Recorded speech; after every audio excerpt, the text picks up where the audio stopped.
അപ്പോൾ ഇന്ന് ലീഡേഴ്സ് മോർണിംഗിൽ നമുക്കിപ്പം അതിഥിയെ എത്തിയിരിക്കുന്നത് ശ്രീ ഉപേന്ദ്ര നാരായണനാണ്. അദ്ദേഹം ഈ റോഡ് സേഫ്റ്റി വിദഗ്ധൻ കൂടിയാണ്. അപ്പോൾ നമുക്ക് വളരെ സ്നേഹത്തോടു കൂടി അദ്ദേഹത്തെ സ്വാഗതം ചെയ്യാം. നമസ്കാരം ശ്രീ ഉപേന്ദ്ര നാരായണൻ, സ്വാഗതം ഹലോ മലയാളത്തിലേക്ക്. ശ്രീ ഉപേന്ദ്ര നാരായണൻ, ഇപ്പോൾ നമ്മൾ ഈ പറയുന്ന പോലെ ഈ റോഡ് സുരക്ഷയുമായി ബന്ധപ്പെട്ട് ഈ നിരവധി ആശങ്കകളുണ്ട്. ഈ ദേശീയപാതകളൊക്കെ ഇടിഞ്ഞു വീഴുന്നത് ഒരു നേരത്തെ ആദ്യത്തേക്ക് ഒരു ഒറ്റപ്പെട്ട സംഭവമായിരുന്നെങ്കിൽ ഇപ്പോൾ അങ്ങനെയല്ല. ഒരുമാതിരിപ്പെട്ട എല്ലാ ഇടങ്ങളിലും ഈ പണി നടക്കുന്നതിനിടയിൽ ദേശീയപാതകൾ ഇടിഞ്ഞു വീണുകൊണ്ടിരിക്കുന്ന ഒരു സാഹചര്യമുണ്ട്. ഇപ്പോൾ മലപ്പുറം കൂരിയാട് നമ്മൾ കണ്ടു, കണ്ണൂർ കുപ്പത്ത് നമ്മൾ കണ്ടു, ഇപ്പോൾ ഇന്നലെ കൊല്ലത്ത് കണ്ടു. ഇതൊക്കെ അങ്ങയുടെ ശ്രദ്ധയിൽ വന്നു കാണാം. അങ്ങ് ഇത് സസൂക്ഷ്മം നിരീക്ഷിക്കുന്നുണ്ടെന്നും എനിക്കറിയാം. അപ്പോൾ എന്തുകൊണ്ടാണ് ശ്രീ ഉപേന്ദ്ര നാരായണൻ ഇങ്ങനെ ദേശീയപാതകൾ, നിർമ്മാണം നടക്കുന്ന ദേശീയപാതകൾ ഇടിഞ്ഞു വീഴുന്നത്? ജനങ്ങൾ ഈ പാത ഇടിഞ്ഞു വീഴുന്ന സമയത്ത് ജനങ്ങൾ പ്രതിഷേധിക്കുന്നു, ദേശീയപാത അധികൃതരെത്തി അവിടെ പരിശോധന നടത്തുന്നു, ജനപ്രതിനിധികൾ എത്തുന്നു, ഇവരെല്ലാവരും കൂടി ചേർന്നിരുന്ന ഒരു യോഗം ചേരുന്നു. അപ്പോൾ ഈ സംഭവങ്ങൾക്ക് എന്നാൽ ഒരു അവസാനം ഒരു ഫുൾ സ്റ്റോപ്പ് കൊണ്ടുവരാനും പറ്റില്ല. നിരന്തരമായിട്ട് ഇങ്ങനത്തെ സംഭവങ്ങൾ ഉണ്ടായിക്കൊണ്ടിരിക്കുന്നു. ഇതൊരു അശാസ്ത്രീയമായ നിർമ്മാണം, അതിൽ മാത്രം ഒതുങ്ങുന്നതാണോ? അങ്ങേക്ക് എന്താണ് തോന്നുന്നത്?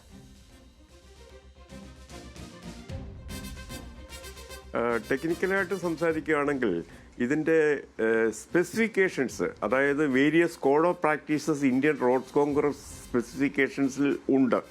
അത് നമ്മുടെ കേരളത്തിലെ കാലാവസ്ഥയ്ക്ക് അനുയോജ്യമായ ദേശീയപാതകൾ നിർമ്മിക്കുമ്പോൾ വെറ്റ് ലാൻഡിലൂടെ പോകുമ്പോൾ എന്തൊക്കെയാണ് അതിൻ്റെ ഫൗണ്ടേഷൻ ലേ ചെയ്യേണ്ടത്, എങ്ങനെയൊക്കെയാണ് അതിൻ്റെ ഘട്ടം ഘട്ടമായിട്ടുള്ള കൺസ്ട്രക്ഷൻ നടക്കേണ്ടത്, അതൊക്കെ മാസീവായിട്ടുള്ള വയലേഷൻ നടന്നിട്ടുണ്ട്.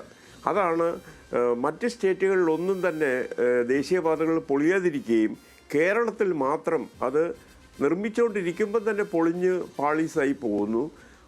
റോഡ് അപകടങ്ങൾ ഇപ്പം തന്നെ കണ്ടില്ലേ, കൊല്ലത്ത് കൊട്ടിയത്ത് നടന്നിക്കുന്ന എന്നുവെച്ചാൽ വാഹനങ്ങൾ ഗർത്തത്തിലേക്ക് പതിക്കുന്ന രീതിയിലേക്കുള്ള നിർമ്മാണങ്ങളാണ് നടന്നേക്കുന്നത്. അത് സത്യം പറഞ്ഞാൽ ഒരു വലിയ ദ്രോഹമാണ്. അതായത് ടാക്സ് അടച്ച ഒരു കാറ് കേരളത്തിൽ, ഇന്ത്യയിൽ മുഴുവൻ ഓടാൻ സാധിക്കുമ്പോഴേ കേരളത്തിലെ ഹൈവേകളിലേക്ക് വരുമ്പോഴാണ് ഈ ദുർഘടന ഉണ്ടാകുന്നത്. തമിഴ്നാട്ടിലോ കർണാടകയിലോ മധ്യപ്രദേശിലോ മഹാരാഷ്ട്രയിലോ ഒക്കെ തന്നെ ദേശീയപാതകളിലൂടെ ഡ്രൈവ് ചെയ്യുക എന്ന് പറഞ്ഞാൽ നമുക്കൊരു ഹരമാണ്. ഞാനിപ്പോ അതിലേക്ക് വരുന്നത്, ഇപ്പം ഈ കൊല്ലത്തെ കാര്യത്തിൽ ഇന്നലെ ഇപ്പൊ നമ്മുടെ റിപ്പോർട്ടർ അവിടെ നിൽക്കുമ്പോഴത്തേക്കും അവിടുത്തെ ആൾക്കാർ തന്നെ പറയുന്നുണ്ട് ഈ നിർമ്മാണം അശാസ്ത്രീയമാണ് എന്ന് പറയുന്നുണ്ട്. ഇത് നേരത്തെ അറിയിച്ചിരുന്നു എന്ന് പറയുന്നുണ്ട്.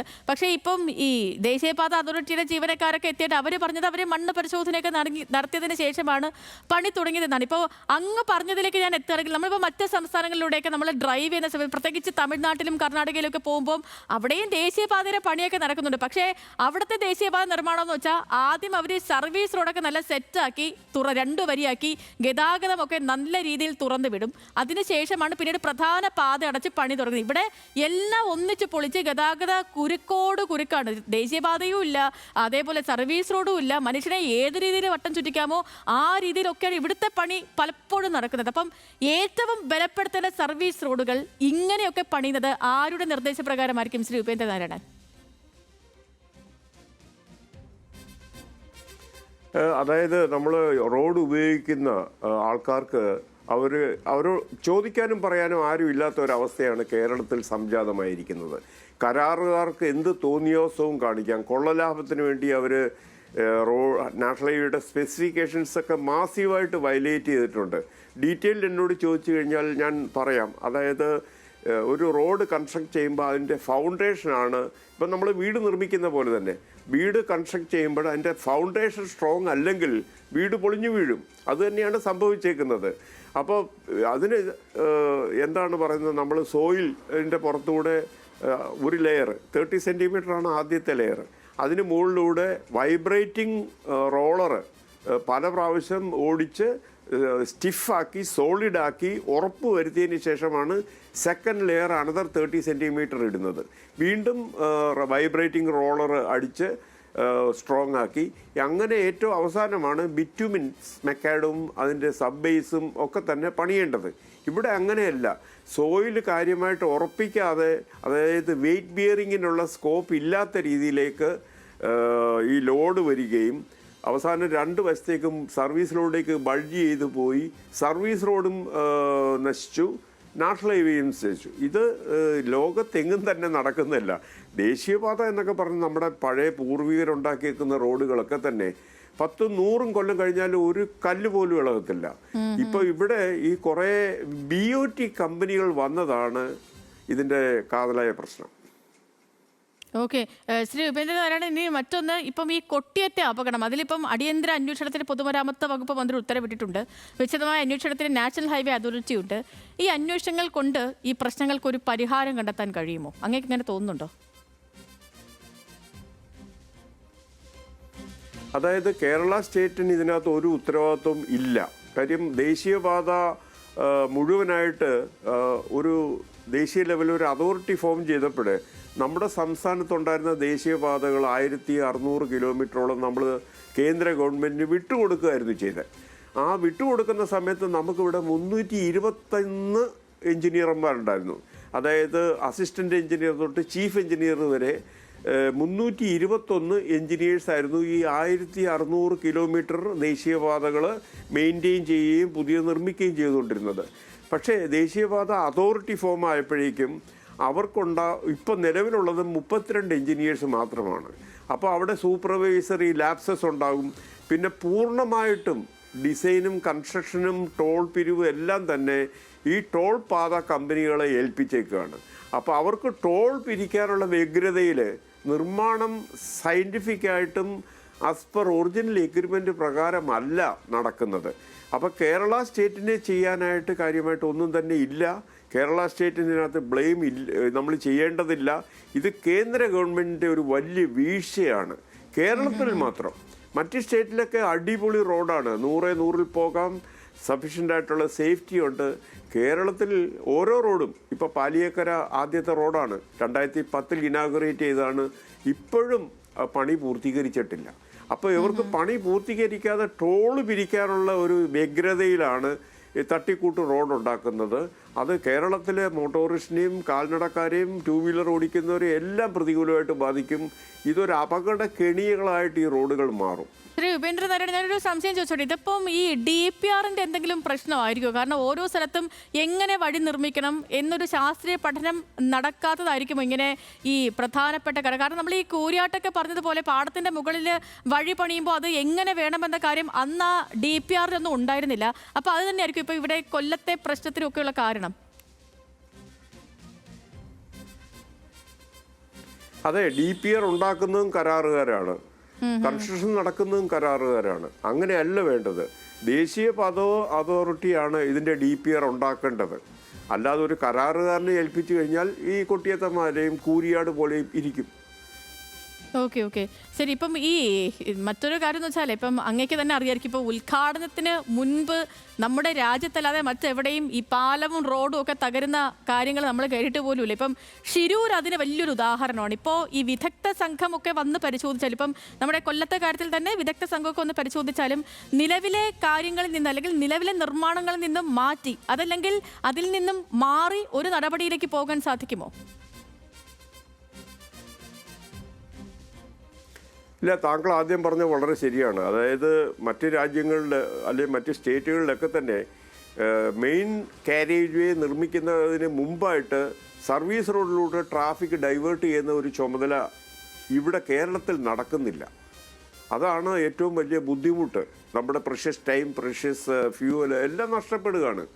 നമുക്ക് എൻജോയ് ചെയ്യാൻ പറ്റാത്ത രീതിയിലുള്ള ജേണികളാണ് ദേശീയപാതകളിൽ സമ്മാനിക്കുന്നത്. അത് പ്രധാനപ്പെട്ട വിഷയമെന്ന് വെച്ചാൽ ഇത് ഗവൺമെൻറ് ഓഫ് ഇന്ത്യക്കും നാഷണൽ ഹൈവേ അതോറിറ്റിക്കും യാതൊരുവിധ താല്പര്യവും കേരളത്തിനോട് ഇല്ല എന്ന് തുറന്നു പറയേണ്ടതായിട്ട് വരും. ഇപ്പോൾ കേരളത്തിൽ നിന്ന് ബഹുമാനപ്പെട്ട മന്ത്രിമാർ 2 പേരുണ്ട്. ശ്രീ സുരേഷ് ഗോപിയുണ്ട്, ശ്രീ ജോർജ് കുര്യനുണ്ട്, പിന്നെ BJP പ്രസിഡന്റ് ശ്രീ രാജീവ് ചന്ദ്രശേഖറുണ്ട്. അവരൊക്കെ കാണുന്നില്ലേ ഇത്? അവരുടെ ഗവൺമെൻറ് ദേശീയ തലത്തിൽ ഭരിക്കുമ്പോൾ കേരളത്തിലെ റോഡുകൾ മാത്രം എന്തുകൊണ്ട് പൊളിഞ്ഞു പോകുന്നു? ഇതൊരു ഗുരുതരമായ വിഷയമാണ്. ഇത് നമ്മൾ ഓരോരുത്തരെയും ബാധിക്കുന്നതാണ്. സൈക്കിൾ യാത്രക്കാരൻ തൊട്ട് KSRTC ബസ്സിൽ യാത്ര ചെയ്യുന്നവർ തൊട്ട് സ്വന്തം കാർ ഓടിച്ചു പോകുന്നവർക്കെല്ലാം തന്നെ ഈ റോഡ് സമ്മാനിക്കുന്നത് അപകട മരണങ്ങളും സുരക്ഷിതമല്ലാത്ത യാത്രയും ഒക്കെയാണ്. പിന്നെ ടോൾ നിശ്ചയമായിട്ടും പാതയാണിത്. ഇന്നലത്തെ തന്നെ ഓരോ അങ്ങേക്ക് അറിയാലോ, കിലോമീറ്ററും ഇന്നലത്തെ തന്നെ നമ്മൾ ആ ടോൾ കൊടുത്ത് ദൃശ്യങ്ങൾ പോകേണ്ട ഒരു ഇപ്പോഴും ദൂരം. കാണുന്നുണ്ട്. അത് എന്തുമാത്രം അത് ഇടിഞ്ഞത്, അതൊരു വലിയ കുഴി ആയെന്ന് മാത്രമല്ല, നീരുറവ വീണ്ടും അവിടെ, ഈ ഒരു നീരുറവയ്ക്ക് മുകളിലാണ് റോഡ് പണിഞ്ഞുകൊണ്ടിരുന്നത്. അത് വീണ്ടും അവിടെ പുനഃസ്ഥാപിക്കപ്പെട്ടുകൊണ്ടിരുന്നത്. അപ്പം അത്രയും ആഴത്തിൽ അത് ഇടിഞ്ഞു പോയി. അപ്പോൾ ഇത് എന്താണ് ഒരു സുരക്ഷ അല്ലേ, നമുക്കൊക്കെ നൽകുന്ന ഒരു സുരക്ഷ എന്താണ്? ഇതിലും കൂടെ ഒരു വിശദീകരണം വേണ്ടതല്ലേ ശ്രീ ഉപേന്ദ്രനാരായണൻ? തീർച്ചയായിട്ടും വേണം. ഇത് ടാക്സ് കൊടുക്കുന്ന ആൾക്കാർ, ടോൾ കൊടുക്കുന്ന ആൾക്കാർക്ക് ഒരു സുരക്ഷയും കേരളത്തിലെ ദേശീയപാതകൾ, അതാണ് ഞാൻ കേരളത്തിലെ റോഡുകൾ എന്ന് പറയാൻ പ്രധാനപ്പെട്ട കാരണം. ഞാൻ ഓൾ ഓവർ ഇന്ത്യ യാത്ര ചെയ്യുന്ന ആളാണ്. ഞാൻ ഒറീസയിലെ പോലീസിനെ പരിശീലിപ്പിക്കുന്നു, തമിഴ്നാട്ടിലെ പോലീസിനെ പരിശീലിപ്പിക്കുന്നു. ബൈ റോഡാണ് ഞാൻ പോകുന്നത്. എന്ത് മനോഹരമായ റോഡുകളാണ്. അതേസമയം നമ്മൾ കേരളത്തിലേക്ക് വരുമ്പോഴേ ദേശീയപാതയ്ക്ക് ഒരു പഞ്ചായത്ത് റോഡിൻ്റെ സ്റ്റാൻഡേർഡ് പോലും ഇല്ല എന്നുള്ളതാണ് സത്യം. കാര്യം ഗതാഗത കുരുക്ക്. ഇപ്പം തന്നെ നമ്മൾ പണിത റോഡുകൾ നോക്കിയാട്ടെ, അത് കൺസ്ട്രക്ഷൻ പീരീഡിൽ തന്നെ, ഗ്യാരണ്ടി പീരീഡിൽ തന്നെ എല്ലാം ഇടിഞ്ഞ് പൊളിഞ്ഞ് നാശമായി. ഇനിയിപ്പോൾ വലിയ രീതിയിലുള്ള പ്രക്ഷോഭങ്ങൾ ജനങ്ങളിൽ നിന്നുണ്ടാകേണ്ടതായിട്ട് വരും. കാര്യം സഞ്ചാര സ്വാതന്ത്ര്യത്തെ ഹനിക്കുകയാണ്, മനുഷ്യാവകാശ ലംഘനങ്ങളാണ് നടക്കുന്നത്. ഇത് ചോദിക്കാനും പറയാനും ആരും ഇല്ലാത്ത ഒരു സ്ഥിതിയിലേക്ക് ദേശീയപാത അതോറിറ്റി കേരളത്തിന് മേൽ കുറേ ടോൾ പാതകൾ അടിച്ചേൽപ്പിക്കുകയാണ്. ടോൾ പിരിക്കാൻ വേണ്ടി കോൺട്രാക്ടർമാർ, സബ് കോൺട്രാക്ടർമാർ സ്പെസിഫിക്കേഷനൊക്കെ മാസീവായിട്ട് വയലേറ്റ് ചെയ്തു. അത് നമ്മൾ കോമൺ സെൻസ് ഉള്ള ആൾക്കാരായതുകൊണ്ട് നാട്ടുകാർ ഇടപെട്ട് ചോദിക്കുന്നുണ്ട്, ഇങ്ങനെ അല്ലല്ലോ പണിയേണ്ടത്, നേരെയല്ലേ പണിയേണ്ടത്. അപ്പോൾ അവർക്കൊരു മറുപടി കൊടുക്കാൻ പോലും ആരുമില്ല. അതാണ് ഇനിയിപ്പം ഈ ഒരു വിഷയത്തിൽ ഒരു ബദൽ മാർഗം എന്താണ് ശ്രീ ഉപേന്ദ്രനാരായണൻ? ഇതിപ്പോ ഈ ഇടിഞ്ഞ പാത, അവിടുത്തെ ഈ മണ്ണൊക്കെ ക്ലിയർ ചെയ്ത് വീണ്ടും അവിടെ തന്നെ പാത പുനഃസ്ഥാപിക്കും, അതല്ലാതെ മറ്റ് വഴികൾ എന്തെങ്കിലും ഉണ്ടോ? അല്ല, ഇത് കംപ്ലീറ്റ് പൊളിച്ചു പണിയേണ്ടതായിട്ട് വരും. കാര്യം ഇത് കംപ്ലീറ്റ് കൊലാപ്സ്ഡായി, സ്പെസിഫിക്കേഷൻ വയലേറ്റ് ചെയ്തുകൊണ്ട്. ഞാൻ പറഞ്ഞല്ലോ, ഇത് കംപ്ലീറ്റ് പൊളിച്ച് അതിൻ്റെ ആദ്യത്തെ തരി മണൽ പോലും മാറ്റിക്കൊണ്ട് പുതിയ ഹൈവേ പണിയേണ്ടതായിട്ട് വരും. അതുവരെ ജനങ്ങൾ വരുന്ന ബുദ്ധിമുട്ട്, ട്രാഫിക് വരുന്ന ബുദ്ധിമുട്ട്, അപകടങ്ങൾ, ഇതിനൊക്കെ ആരും ഉത്തരവാദിത്തം പറയും? അതാണ് വളരെയധികം നന്ദി ശ്രീ ഉപേന്ദ്രനാരായണൻ, നമുക്കൊപ്പം ചെലവഴിച്ചതിന്. അങ്ങേക്ക് നല്ലൊരു ദിവസം കൂടി ആശംസിക്കുകയാണ്. Thank you Sethulakshmi, thank you for calling me. Namaste. Okay, thank you sir, thank you.